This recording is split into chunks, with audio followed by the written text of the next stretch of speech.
Hi, this is Shmuel Gonzalez, the barrio boy chick here from Boyle Heights, East Los Angeles. Thank you for joining us here at the Boyle Heights History Studios, our cultural center and museum. It's also an audio, video, podcasting, recording space, which we're utilizing at this time in order to offer online programming as well as classes for people who are stuck indoors during the quarantine. And today's history lesson is going to be a little bit different from what we've been doing up until now. It is going to be out of jive with some of the topics that we've been talking about. Today's history lesson is going to be a Today in History.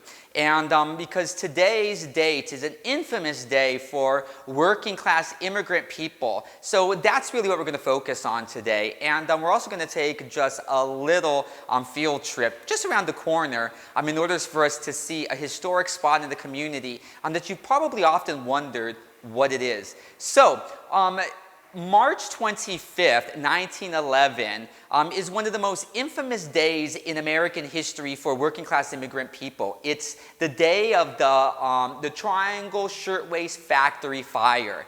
And it is one of the largest industrial fires in American history. And what's important for us to know about this history is that it really is a moment in time which the tragedy of the event galvanizes working class people and later launches a labor movement that would change the face of working class organizing, specifically for women in this country. So that's what we're going to talk about today. The Triangle Shirtwaste Factory Fire, in order for us to really understand this, we need to understand the people that were the victims of this fire. In 1911, the Triangle Shirtwaste Factory was a workplace for many Eastern European Jewish as well as Italian recent immigrant women. And many of these women were working in garment shops all throughout the city. Because these were new immigrants, they were often the poorest and they were often the most exploited people. And so the Triangle Shirtwaste Factory Fire really stands out as one of the most tragic examples of when women in labor were being taken advantage of during the early years of the 20th century.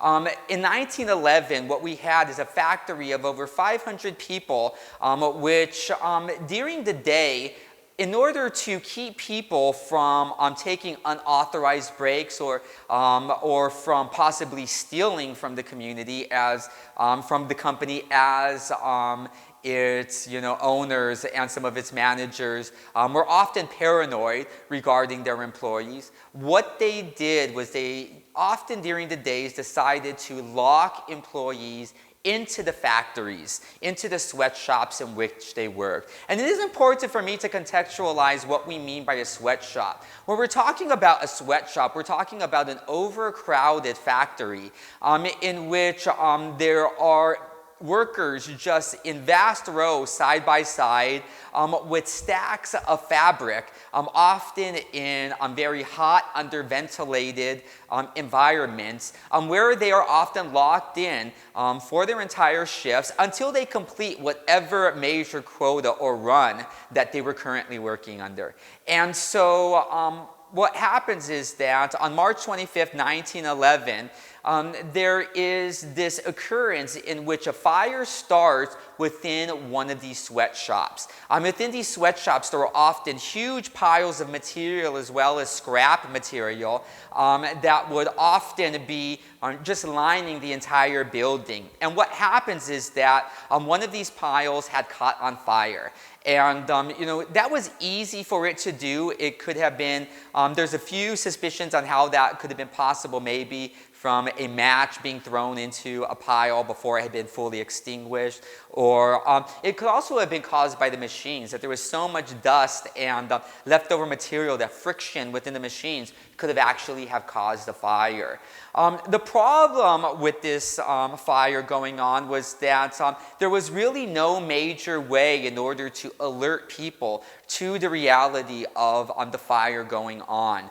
The fire really begins to overtake the 8th, 9th, and 10th floors. And it is only by word of mouth from some of the bookkeepers and some of the employees that people begin to become aware that there is a fire within this building. And so what happens is that there is a mass of people that are trying to exit the building. The problem is that they had been locked within the building, which meant that there were no safe passages out through the main doors out through this building. In addition to that, the stairways that were designated for escape, there should have been at least 3 of them.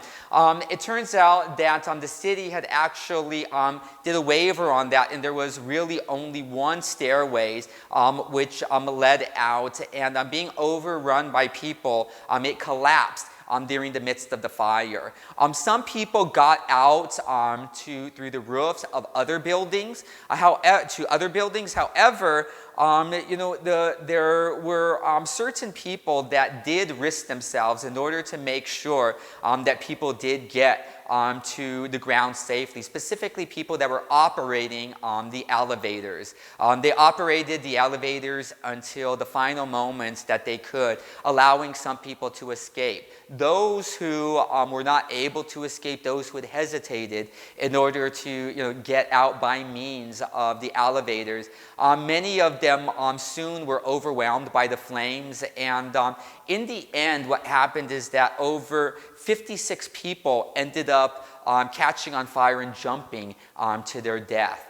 And this was something that as people within New York City began to see this before their eyes, it really stood out as a tragedy that would be repeated down into the papers and would go throughout the country. And this would really stand out with in the news with all of the dramatic pain that many of us experienced during the 9/11 crisis, during the 9/11 attacks, in which people had jumped from the buildings because they were aflame, and they panicked and they didn't know what to do. This really seared the story of the Triangle Shirtwaste Factory Fire into the minds of American people. And what happens is that you ended up in the end with 123 women and 23 men that ended up dying as casualties to this fire. And in the end, what happened is, for the owners of this building, they were charged with manslaughter on these deaths. However, they were not found guilty. Their lawyer was able to make a successful attack against the main witness, and claiming that all of her testimony was too precise, was too exact, and that she didn't change any details. To their lawyer suggested that they were coached and coerced, and therefore the testimony was later not trusted by the jurors, and it was thrown out. In the end, they did end up being found guilty of a civil case, and they did end up being mandated by the courts to pay $75 for each person who died in the fire. They later got $60,000 in insurance money for this, and it turns out in the end that the owners of the Triangle Shirtwaste Factory Fire, they actually profited off of the deaths of their employees. And what's even more shocking about this is that in 1913, just a few years later, one of the owners would later be ticketed again for locking employees again into one of his sweatshops. And they would be fined, what the minimum fine was at the time, $20. the reality of women, especially young women, being forced because of their situation of poverty, being forced to work in some of the most hazardous work situations, really started to really galvanize the working class women into having to organize for their rights, for safer conditions, for also for fair pay, as well as challenging child labor. This is very important for us to note because the majority of the people that died in this fire were ranging from the age of 14 to 23. As a matter of fact, the two youngest victims were 14 years old. Kate Leone and Rosalinda Rose Maltese. They were both 14 years old and having died within the fire. I think the oldest person within the factory was actually 43 years old. Younger than I am now. And so that is important to note that it also made people question whether or not young people, minors, should actually be forced into the workplace at all. And so women at this time are really going to take the front lines of labor organizing on the union organizing garment shops throughout our country. First in New York and later on to other cities such as Chicago, there is going to be a movement for organizing the labor of our specific cities so that we can get better working conditions and for better pay and to end child labor. So after the Triangle Shirtwaste Factory Fire, you're going to see in this country a rise of women. Many of them are going to be Eastern European Jewish as well as Southern European women, Italian women. You're going to get these women that are starting to be activated to the front lines of activism in order to fight for better working conditions, better pay, all of these different types of things. And you're going to get, at this time, certain amazing leaders that are going to arise. And Rose Schneiderman and all of these types of names people often think of. But there are certain other people that we really do need to acknowledge. And there also is some unique organizing that we do need to kind of explain, which actually makes unions viable. One of the important things to note is that back in the East Coast, a lot of people are starting to organize union meetings, and the way that they're starting to maximize including people in their union meetings, and in order to be able to get the union message out the best way that they can, they start to hold messages in what their own common language is. And so you start having people within the Jewish community that are holding union labor organizing meetings in Yiddish. And so people can understand the message, and therefore they're able to be active and they're able to join. And this has a great benefit for bringing more people into the union. As well, at this time, there were other people, Italian women and such, that are also starting to organize in Italian. In addition to this, you're also going to get Latina women, which are going to start to be organized on the East Coast. Interestingly enough, by Sephardic Jews, by Jews from, I believe, Sebi Nechmania, who really was the expert in starting to lead union organizing meetings in Spanish, beginning in the East Coast. I think she was of like Greek, Turkish, Jewish background. Her family had been, refugees from Spain after the Inquisition. Their home language was Spanish, Ladino Spanish. And so what happens is that, she just used the language that she knew in order to include as many people in the union message as possible. And so what happens is you start getting some interesting people that are starting to organize, even Latinas starting in the East Coast. However, here in Los Angeles, there is going to be a certain resistance by many people for the unions. People are not going to necessarily understand what the union message is. And it's mostly because a lot of people aren't articulating it. Also, Los Angeles has historically been known as a union-busting city, in which with great violence, the city is often try to quash the unions. And so what happens is that, here in Los Angeles, the International Lady Garment Workers Union, which really rises to power in the East Coast after the Triangle Shirtwaste Factory Fire, they don't really have a huge and viable presence here in Los Angeles. And it becomes noticeable to some people why this isn't the case, that they're able to have a big labor influence within the city. It's mostly because the International Lady Garment Workers, despite its name, is mostly run by white men. And they aren't often including women, and they're most certainly not including women of color. This is of great consequence in a city, especially in which 80% of the seamstresses at the time are Latina, throughout the 1920s and the 1930s. And this is very important, for us to note.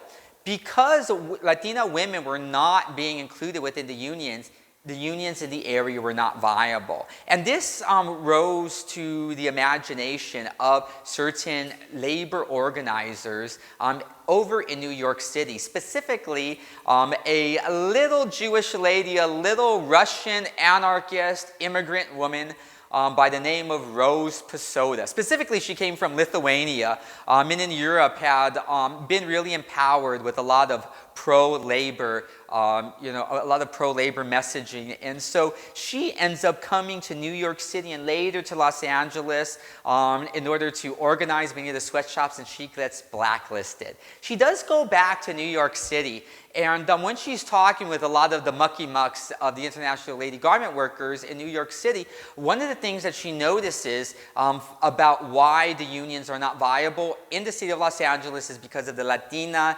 garment workers not being included. And it's really believed by the leaders of the International Lady Garment Workers that, this is unfortunate, but Latinas, as far as they understood, were not organizable. It was impossible to organize them into the unions. And so what happens is that Rose Posada, she decided to take their bet on that, and she asked the International Lady Garment Workers to send her with a mandate in order to start an independent chapter of the International Lady Garment Workers. And so she arrives in 1933, and one of the things that she begins to set up immediately is a strike. She starts striking non-union shops. So in 1933, we have a major strike within the garment industry led by Rose Posada. And we have some of these lovely pictures of her, showing up at some of these shops, being dragged out by police officers with oh boy looks.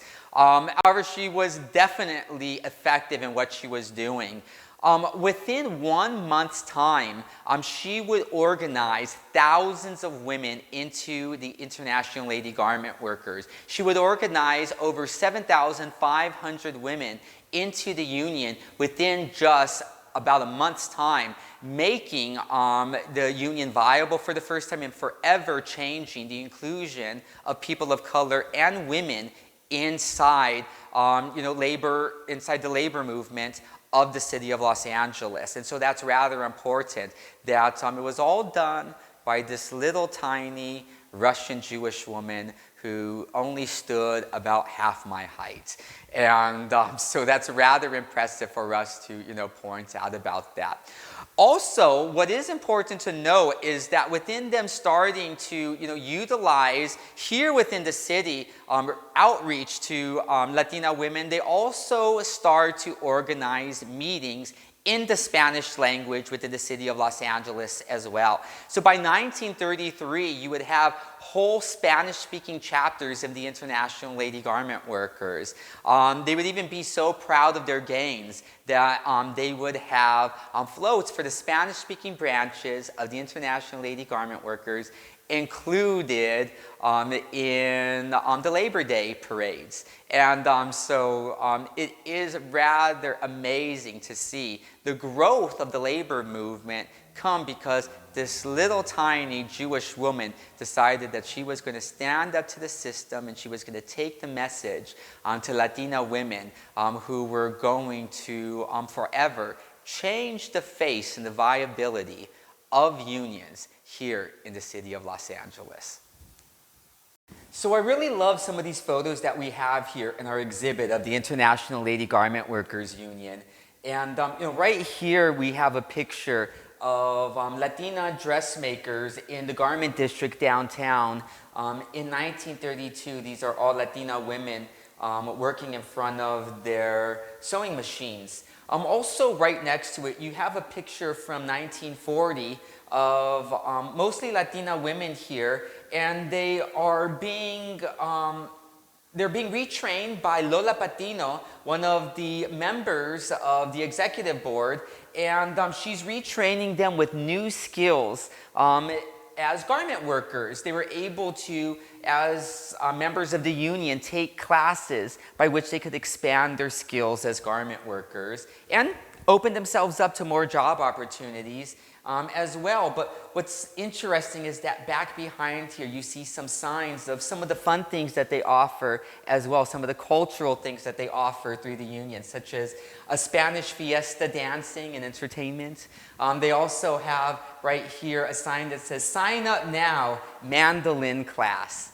And now there is one image that I want to call our attention to here, located in our museum exhibit. We do have some very lovely pictures of the International Lady Garment Workers, as well as my personal hero, Rose Pasoda. And we have one here that I want us to zoom in and focus on, and I'll bring it up on screen if I'm able to. Right here we have a picture of an International Lady Garment Workers protest taking place in 1940. And they are being led by Rose Pasoda herself at the front of the line. The gentle general, as her people called her, is leading this charge. And behind her you see a bunch of women with their picket signs, and they give us an indication to what they're fighting for. Of course, you see right here, one of them says, "Our aim, abolish sweatshop conditions." You see other ones that are demanding fair pay. But right here you also see a very interesting sign that says that they're fighting for a 35-hour work week for all garment women. So that's important for us to contextualize. In this era, the average garment worker is being paid somewhere between about $7 to $12 a week. By a work week, we mean a 56-hour work week in which you work pretty much every day of the week, including Saturdays, sometimes Sundays if they could get away with it. And so it's important for us to realize how little that is. Let's go ahead and update that to today's dollar. $7 to $12 at that time today is equivalent to about $190 to $325 per week. And they're being paid very, very low wages and working in very hazardous conditions. So it is important that we do understand the conditions that they're working in and what they're protesting against. Now, here at the front, you see Rose Pasoda. She's the one here with roses and ribbons in her hair. She always had a little bit of flair. But she's holding this big picket sign, and it says, "Don't patronize non-union shops. For prompt deliveries, order from union shops." And she gives the address for the International Lady Garment Workers that you can call upon, and their office is located at 215 East 8th Street, which places it right near the corner of Santee and 8th Street, the historic garment district right up against Santee Alley. Of course, we know that this area today has mostly been gentrified to oblivion. However, 215 still remains as a garment shop to this day. They still have signs up that they do trim work there. So this was their downtown headquarters. Though it is important to note that there were sites located here in the neighborhood of Boyle Heights where there would have been these types of retrainings and union meetings going on for the International Ladies Garment Workers Union. And we can see those spots. Do you want to go with me on a field trip today? Now, I've been indoors with you for the past 10 days during the quarantine. You know, we are only going out. We're only supposed to be going out for things like going to the supermarket and to the pharmacy and the bank and stuff like this, those essential things. However, at this time, we're still allowed to go outside in order to take a walk, in order to walk our dog. And luckily, we have a very interesting site that's related to the International Ladies Garment Workers Union, just a few steps away from here, located just literally around the corner from our cultural center right here at the corner of 1st and St. Louis. So why don't we head down that way and I'll show you the site. Okay, so here we are. We're actually right here off of 1st and St. Louis. 1st is that way, right here is Pennsylvania. And we're here to see a very important site that relates to the history of the International Lady Garment Workers Union. We're actually at the back end of Hollenbeck Station.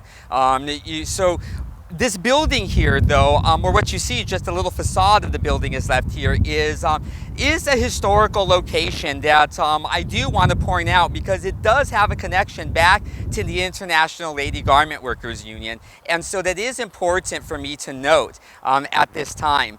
This building was built by the Jewish Labor Committee. Now, the Jewish Labor Committee is born in 1933. They are a pro-labor, anti-fascist organization that rises up when Hitler comes to power.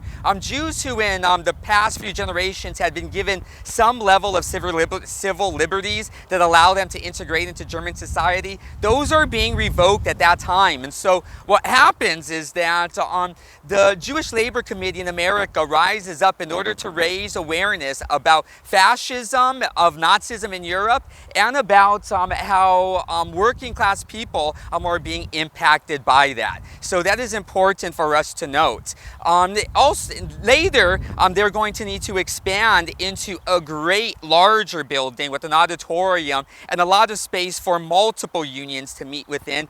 And they're later in 1940 going to build this building, the Vladeck Center. And this is going to be the main central location of the Jewish Labor Committee here on the West Coast, as well as serving as a clearinghouse for a lot of other unions. It's also going to be the home to the Arbeiterring, the Workmen's Circle, several chapters of them, as well as the International Lady Garment Workers Union.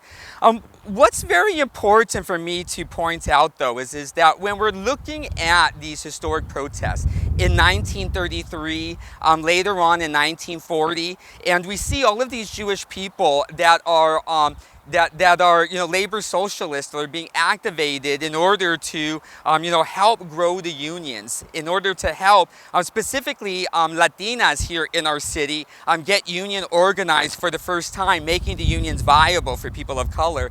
What's important to us to note is that 1933 is the year of Hitler's rise to power.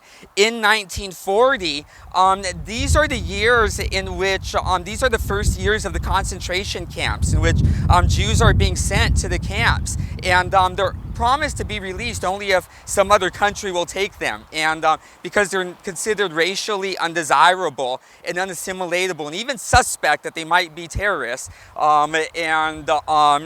they aren't being allowed into this country.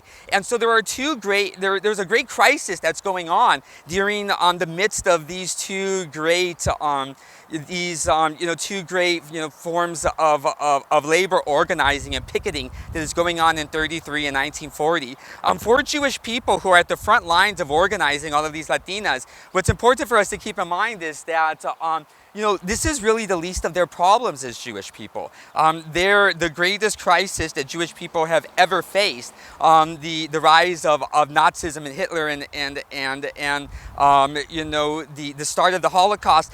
All of this is starting to come together at this time. And so it is important for us to keep in mind that nonetheless, with all of these very urgent issues for Jewish people are still dedicating themselves to being pro-labor, to standing against fascism and nationalism and all of these important things. It's a very interesting intersection of time and of people and of causes at that time. And so it is important for us to again acknowledge what the connection is between fighting fascism and being pro-labor within this community. And so what I should though note about this building is that what we're looking at here is just a facade of the old Vladeck Center, the Jewish Labor Committee auditorium and offices. Indeed, in recent years with the development of the modern Hollenbeck station, it was actually the majority of the building was later demolished,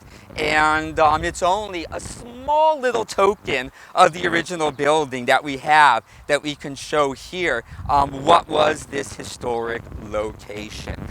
But it is important that we not just talk about garment workers' history. It is important that we talk about the living legacy of garment workers and really what they're facing today. And we'll do that when we get back to our museum and cultural center, because it's a little windy out here. And again, we're under quarantine, and I just want to get back indoors as soon as possible. Okay, see you in a moment, guys. Now here we are back at our museum and cultural center, and we're going to talk just a little bit more about the living legacy of the labor movement and about the challenges to the labor movement today. One of the very important things to know is that there are I always am meeting with so many different people whose roots are from here in the neighborhood, and they often like to share with me their oral histories and also their current causes of what they're dedicating themselves to. Because they feel dedicated to the historic working class movement in order to help people today. Many people that I know are no longer themselves working class. However, they still stay dedicated to helping maintain pro-labor policies in order for working class people, today's working class people, to be able to have the benefits that many of us had in previous generations. And that's very important for us to note, because today there are great challenges for people in the garment industry, for union garment workers. There is a great crisis for people. Even though many of us take great pride in all of the different types of gains that were gained during the 20th century, ending child labor, establishing a standard work week, establishing basic conditions being set for safety within the workplace, all of these types of things that have come to fruition, since then, and we take great pride in collectively being able to do as, historic immigrant working class people in this country. What we do need to understand is that today there are great challenges for the garment workers. There are great challenges for the unions today, and that's mostly because, the great challenge for garment workers is that largely a lot of the unions and a lot of the policies that they have set up have now been undone in the 21st century. Let me give you an example. When I first started working within, the communities, starting to build cultural center space out of, faith buildings, out of temples and out of churches and stuff like this. What I would often start before I would do anything is go into the community and start asking people what their greatest challenges were. And interestingly, both here in Boyle Heights and in Pico Union, the big issues that people have are related to housing and jobs. And interestingly, housing and jobs are both tied together in a very unique fashion, in that A lot of people, both here in Boyle Heights and in Pico Union, which is a largely Central American community, many people work in the garment industry. What most people don't know, though, is that today, for people who work in the garment industry, many people are actually working, again, in sweatshop conditions. The unions have largely been undone, and there is no one that's really observing. There's a lot of non-union shops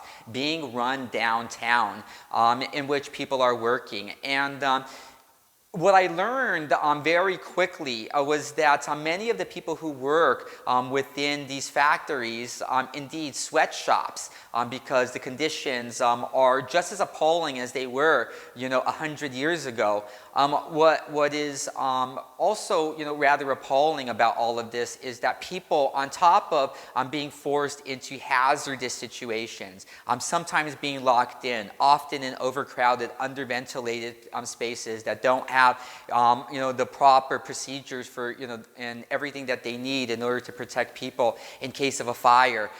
In addition to this, many people who work in the garment industry in downtown Los Angeles, largely Central American, largely Asian workers, they're being paid an average from about $4.15 to $4.75 an hour because many of them are undocumented or just need a job as desperate, in total desperation, they are taking whatever is being offered to them.